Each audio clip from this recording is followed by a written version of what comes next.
오늘 장 중심이 될 이야기 살펴보고 그 안에서 잠재력 있는 중소형주와 함께 발굴해보는 시간이죠. 이충원 밸류파인더 대표 나오셨습니다. 어서 네, 오세요. 안녕하십니까. 네, 대표님 오늘은요. 진격의 K뷰티 이야기부터 나눠보도록 하겠습니다. 우리 화장품의 1월에서 4월 수출액이 미국을 따돌리고 세계 2위로 올라섰다는 소식이 전해지면서 어제 화장품주들이 일제히 강세를 보이는 모습이었습니다. 자세한 데이터부터 함께 체크해볼까요? 네, 29일 한국무역협회에서 이제 자료를 발표를 했는데요. 1월에서 4월 화장품 수출액이 36억 달러에 육박한다는 수치를 언급을 했습니다. 같은 기간 미국의 수출액은 35.7억 달러로 한국이 소폭 상회를 했는데 한국이 미국을 넘어선 것은 이번이 처음이고 독일도 제치면서 작년에 이제 우리나라가 세계 3위에 올랐었는데 이번에는 한 번 더 순위를 끌어올려서 한국의 화장품 수출 규모는 프랑스에 이어서 세계 2위다라는 이런 소식이 전해졌습니다. 이 말은 결국 주식시장으로 연결을 짓는다면 국내 화장품 기업들의 실적도 같이 증가하는 추세다라는 부분으로 해석을 할 수 있겠는데요. 아모레퍼시픽의 올해 실적 추정치는 4조 원을 넘어서고 있고요. 한국콜마도 2조 7천억 원, 미들캡에서 대장주인 실리콘투도 어제 주가가 급등하는 모습을 보였고 그다음에 상장을 했었던 APR 그리고 최근에 상장한 달바글로벌도 높은 관심을 받고 있다고 합니다. APR의 실적은 전년 동기 대비 62% 증가했고 달바글로벌 63%, 실리콘투도 55% 증가를 했는데 이제 이런 회사들이 최근에 시장에서 더 주목을 받는 이유는 이제 우리가 미국하고 유럽을 타겟을 해도 성장성이 더 높다라는 평가를 받고 있지만 이런 회사들은 중동 국가로도 확장성이 지속되고 있다는 점에서 프리미엄을 좀 더 시장에서 받는 게 아닐까라는 좀 생각을 해볼 수가 있겠습니다. 지금까지는 이제 다 좋은 얘기였었고 그러면 우려사항으로 부각될 수 있는 한 가지도 좀 살펴봐야 될 것 같은데 쉽게 예상할 수 있는 영역은 아닙니다. 미국의 관세 문제가 그것인데요. 미국의 행정부는 상호 관세를 발효하고 90일간의 유예 기간을 선포를 했는데 시간이 참 빠른지 벌써 이 부분이 다음 주에 종료된다고 합니다. 이게 또 어떻게 되느냐에 따라서 좀 변동성이 클 수밖에 없고 관세가 기존대로 부과될 경우 한국은 기본 관세 10%에 국가별 관세 15%를 더해서 25%를 부담을 하게 됩니다. 결국 매출액뿐만이 아니라 수익성 악화에 대한 우려가 있을 수밖에 없는데 근데 이제 여기서도 그 반대로 생각하는 사람들은 어차피 다른 데도 가격 올라가는데 우리 이제 한국 K뷰티의 가격은 상대적으로 이런 가격적인 경쟁력이 있기 때문에 올라도 크게 무리 없을 것이다라는 얘기도 있거든요. 하지만 이제 외국인 투자자나 기관 투자자들이 봤을 때에는 실적을 밸류에이션으로 산출을 하기 때문에 너무 이제 수익성이나 매출액이 줄어드는 우려가 생기면은 고평가에 대한 부분으로 생각을 할 수밖에 없기 때문에 어찌 됐든 이거를 다음 주까지는 계속해서 좀 유의 깊게 봐야 되지 않나 이렇게 보고 있습니다. 그럼 대표님께서는 개인적으로 어떻게 보고 계세요? 관세가 크게 영향을 미칠 것이라고 보고 계실까요? 관세가 영향을 안 미칠 수는 없고요. 뭐 지금까지 아무것도 유예 기간처럼 플랫하게 가면은 뭐 큰 문제가 없겠지만, 근데 그렇게 돼서 이제 관세가 부과가 돼서 만약에 그동안에 오른 거에서 차익 실현이 나와서 주가가 밀린다. 그럼 그때는 매수의 기회로 저는 봐도 될 것 같다라고 보고 있습니다. 네, 알겠습니다. 자, 그리고 또 최근에 화장품주 주가를 보면 세대 교체가 일어나고 있는 것 같습니다. 특히 시가총액 순위를 보면 그런 점들을 확연하게 느낄 수가 있는데 최근에는 어떤 종목들이 주목을 받고 있나요? 신규 상장주들이 많은 관심을 받고 있지 않나. 그게 이제 APR과 달바 글로벌인데 APR은 상장하고 나서 주가가 많이 하락하면서 성장성에 대한 우려가 많이 제기가 됐었고 역시 상장하는 회사는 첫날이 고점이구나 이제 이런 인식들을 주었지만 1년이 지나는 사이에 실적으로 모든 거를 증명해 나가면서 상장 첫날 고가를 한 달 전에 돌파를 했고 지금도 꾸준하게 주가 상승을 하고 있고 정말 오랜 기간 상장을 했었던 코스피 기업인 LG생활건강의 시가총액을 넘어서는 그런 모습이 나오면서 약진이 매섭다라는 평가를 좀 많이 받고 있고요. 두 번째는 달바글로벌은 그 반대로 이게 시기적절하게 상장을 했다라고 이제 말씀을 드려야 될지 모르겠지만 상장일이 이제 주가의 최저가 부근이더라고요.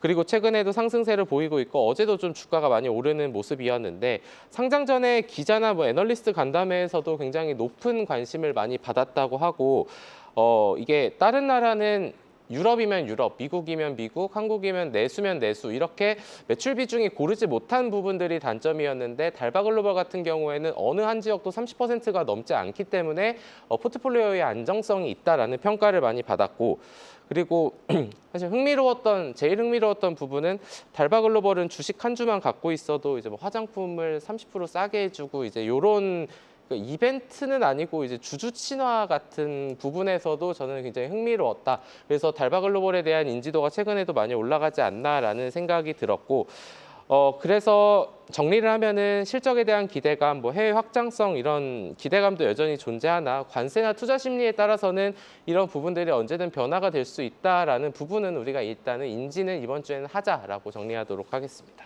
저희가 지금 화장품주 이야기를 하고 있는데 중소형주도 좀 주목을 해봐야 될 것 같습니다. 수많은 화장품 중소형주 가운데 어떤 종목을 주목해봐야 될까요? 화장품 중소형주가 이제 너무 많다 보니까 뭐 클리오, 뭐 CNC 인터내셔널, 이츠한블, 인그루드랩, 뭐 에이블 CNC 너무나 많은데 사실 좀 냉정하게 말씀을 드리면 화장품 뭔가를 만드는 기업을 만약에 매매를 한다라고 하면은 이제 APR이나 달바글로벌, 뭐 실리콘2 정도면 사실 충분하지 않나라는 생각은 사실 합니다.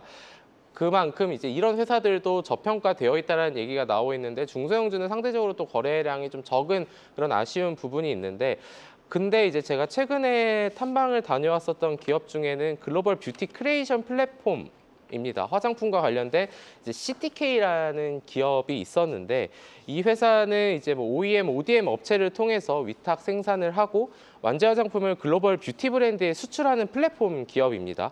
2022년 6월부터는 CTK 클립을 통해서 뷰티에 관한 모든 서비스를 턴키 방식으로 제공을 하는데 어떤 거라냐면 리서치를 해주고요. 제품도 기획해주고 R&D도 해주고 디자인도 해주고 검수랑 이제 이런 물류도 모든 업무를 해준다고 보시면 됩니다.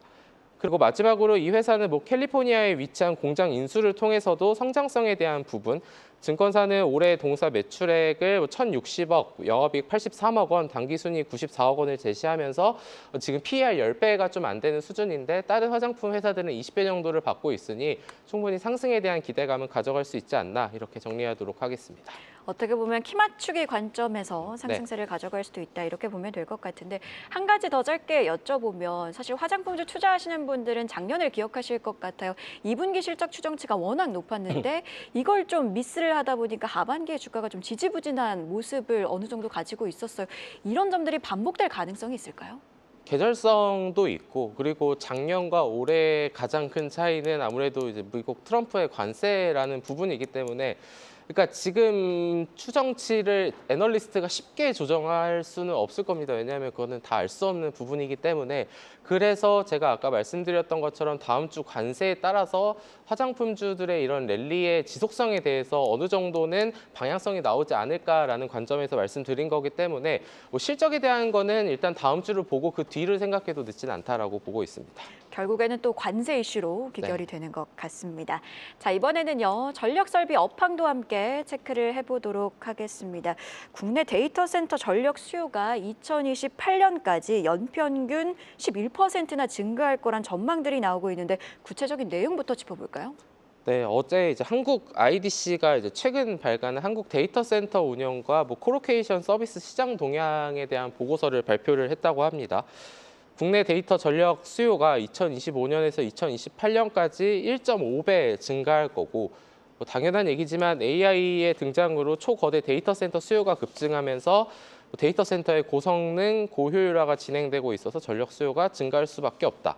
근데 이제 이런 상황에서 사실 최근에 또 증시에서 랠리를 보이고 있는 게 바로 또 원전주들이 되고 있는 거고 어찌됐든 다시 돌아오면은 이 외에도 우리나라에서는 분산에너지 활성화 특별법이 생기면서 사업자 진입이 더욱 어렵게 됐고 GPU 중심의 데이터 센터의 아키텍처 현대화 등이 지금 주요 해결 과제로 언급이 되고 있습니다.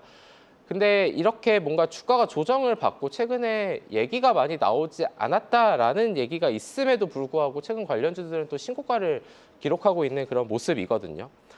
근데 중요한 거는 국내가 아니라 유럽과 해외, 미국 같은 나라의 해외 시장 진출 확대감에 대한 부분인데 사실 연평균 성장률이라는 관점에서 10%만 넘어도 고성장 산업이긴 하지만 사실 더 성장할 수 있지 않을까라는 그런 기대감을 가져갈 수 있는 업이기 때문에 원전과 같이 한국 기업의 기술력과 확장성에 이런 부분을 더 알리는 게 중요하지 않나 이렇게 보고 있습니다. 이번에는 기업별로도 들어가 보도록 하겠습니다. 주요 전력 설비 기업들 중에 최근에 업데이트된 소식들이 있을까요? 그래서 좀 최근에 외국계 증권사에서 나온 보고서를 좀 말씀을 드리려고 하는데, 저기 맥쿼리라는 증권사에서는 변압기 관련 기업들에 대해서 대체적으로 긍정적인 보고서를 발간을 했습니다. HD 현대 일렉트릭 같은 경우에는 아웃퍼폼 의견과 함께 타겟 프라이스를 60만 원으로 제시를 했고요. 그리고 효성중공업은 104만 원, 산일전기는 9만 8천 원. 근데 아쉽게 LS 일렉트릭만이 제 중립 의견 25만 원을 좀 제시를 했습니다. 그 근거가 무엇이었나를 보면은 미국의 송전망 확장은 시장이 아직 충분히 반영되지 않은 구조적인 성장 동력인데 미국 외 지역에서 HD 현대 일렉트릭과 효성중공업은 유럽에서도 지금 입지를 확대해 나가고 있다라는 게 이 두 회사에 더 가점을 준 게 아닐까라는 좀 생각을 해볼 수 있을 것 같고, 그리고 JP모건에서는 보름 전에 HD 현대일렉트릭을 43만 원 이미 넘어섰죠, 주가는. 그리고 효성중공업도 70만 원. 근데 이제 마찬가지로 JP모건에서도 LS일렉트릭을 21만 5천 원 중립 의견을 냈는데 밸류에이션 부담에 대한 얘기가 좀 나왔다라고 좀 보시면 될 것 같습니다. 그러니까 결국에는 맥쿼리는 포트폴리오 다변화 가능성에 좀 HD 현대 일렉트릭과 LS 일렉트릭을 차별화돼서 되게 본 거네요. 자, 이번에는 중소형주도 짚어보도록 하겠습니다. 전력 설비 중소형 중에는 어떤 종목들 유망하게 보고 계십니까? 전력 설비는 근데 시가총액이 대부분 다 1조 원이 거의 넘는다라고 봐야 될 것 같고, 그래서 아까 이제 화장품도 그 위에 상위 종목으로 충분하지 않나라고 말씀을 드렸는데, 사실 대형주 전력 설비에서도 저는 HD 현대 일렉트릭과 효성중공업이면은 그 외에 선택지가 또 필요할까라는 그러한 생각은 하고 있는데, 근데 중소형주 중에서는 제일일렉트릭이라는 기업이 과거에 주목받아서 주가가 한번 갔었던 적이 있습니다. 이 회사는 국내 스마트 배선기구와 세대 분전반 시장 점유율 1위 업체인데, 배선기구 같은 이런 전력과 스마트홈 관련 제품을 주력으로 생산을 하는데, 그래도 시가총액이 상대적으로 이제 스몰캡인 거에 비해서 해외 매출 비중이 50%나 돼서 좀 상대적으로 높다라고 보시면 될 것 같고, 근데 뭐 애널리스트 보고서나 이제 회사하고 예전에 미팅을 했을 때 국내에는 아직 크게 기대되는 부분이 없고, 이 회사의 기대감을 가질 수 있는 포인트는 이제 해외가 될 텐데, 매출의 75%가 건설사에서 발생이 되는데, 우리가 뭐 요즘에 부동산 정책에 대한 얘기도 많이 나오면서 아직은 우리나라 건설사들의 업황은 좋지 않다. 그러니까 이 회사가 눈을 돌린 게 이제 해외가 될 거고, 해외에는 이 회사가 미국 에너지 솔루션 기업에 안정적인 아크 차단기 핵심 부품을 공급을 하는데, 이게 단순하게 차단만 하는 게 아니라 에너지 절감 효과도 있어서 시장에서는 그래도 높은 기대감을 갖고 있다. 그래서 이런 중소형주 쪽에서는 제일일렉트릭이라는 기업도 있다라고 보시면 될 것 같습니다.